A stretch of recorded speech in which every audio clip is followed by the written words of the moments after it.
ہم تو رکھتے ہیں مسلمانوں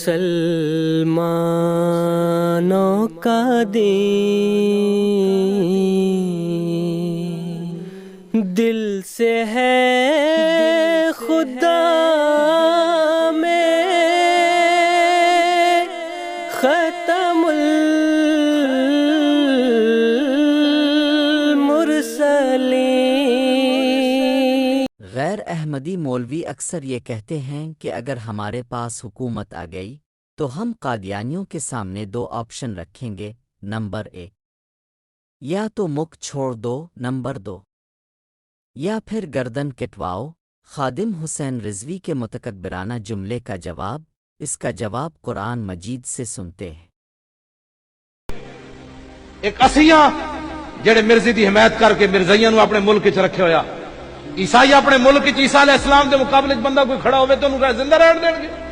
ایک اسیاں جڑے بیٹھے ہیں پاکستان وچ امن کی بات کر رہے ہو، امن جی ایک ہی بات ہے، اس لیے تو اسلام کو آنے نہیں دیتے اوپر۔ جس دن اسلام آ گیا مرزائیاں دے بارے ایک ہی فیصلہ ہونا ہے، یا کلمہ پڑھو یا گردن لواؤ، اس کے علاوہ اور گل کوئی نہیں۔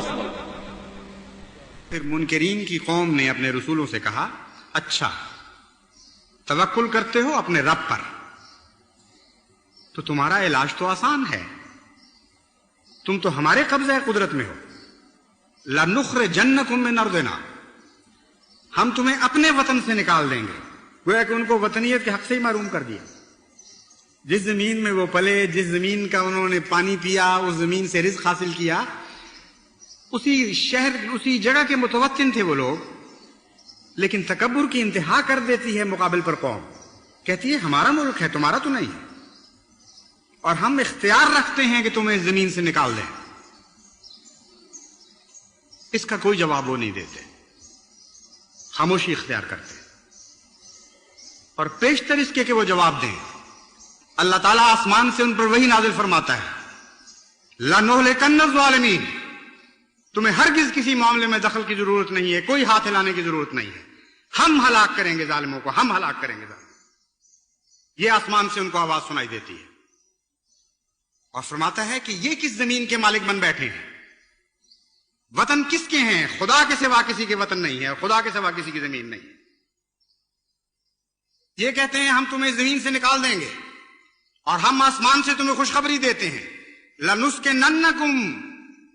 ہم تمہیں لَنُسْكِنَنَّكُمُ الْأَرْضَ مِن بَعْدِهِمْ، یہ تو قصہ ماضی بن چکے ہیں لوگ، یہ تو کہانیاں بن جانے والے ہیں، ان کے بعد ہم تمہیں وارث بنائیں گے ان زمینوں کا جن سے یہ نکالنے کا دعویٰ کر رہے ہیں۔ ذَلِكَ لِمَنْ خَافَ مَقَامِي وَخَافَ وَعِيدِ، یہ شاندار مستقبل اس قوم کا ہے جو میرے مقام کا خوف رکھتی ہے اور میرے وعید سے نصیحت پکڑتی ہے اور استفادہ کرتی ہے، ان باتوں سے ڈرتی ہے جن باتوں سے میں ڈرایا کرتا ہوں۔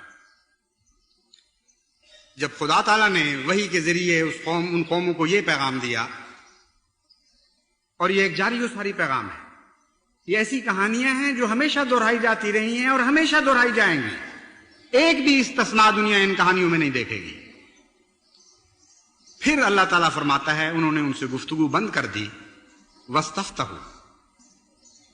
اور عرض کیا کہ اے اللہ فتح تو تیرے ہاتھ میں ہے، ہم نے تجھ پر توکل کیا تھا، تیرا بے انتہا احسان اور کرم ہے کہ پیش طرح کے اس کے کہ ہم دعائیں کرتے تو رجوع برحمت ہوا، اور تو نے آسمان سے ہمیں خوشخبریاں دینی شروع کر دی، بس ہم تجھ سے ہی فتح مانگتے ہیں۔ یہ کہتے ہوئے انہوں نے اپنے رب سے فتح مانگی، وَخَابَ كُلُّ جَبَّارٍ عَنِيدٍ، اور ہر وہ شخص جس نے تکبر اختیار کیا تھا اور جبر اختیار کیا تھا، ہر سرکش اور حق کا دشمن ناکام و نامراد رہا۔ یہ وہ قرآن کریم کے طرز بیان ہے جس کا میں نے ذکر کیا تھا۔ کتنا حیرت انگیز نصیحت کا طریق ہے، کیسا پیارا انداز ہے، اور کتنا یقین سے پر ہے، کتنا قطعی ہے، اٹل ہے۔ اس تقدیر میں جو خدا نے بیان کی ہے کوئی تبدیلی نہیں ہوئی اور کوئی تبدیلی نہیں ہو سکتی۔ بس وہ لوگ جو ہمیشہ خدا کے نام پر کھڑے ہوں گے،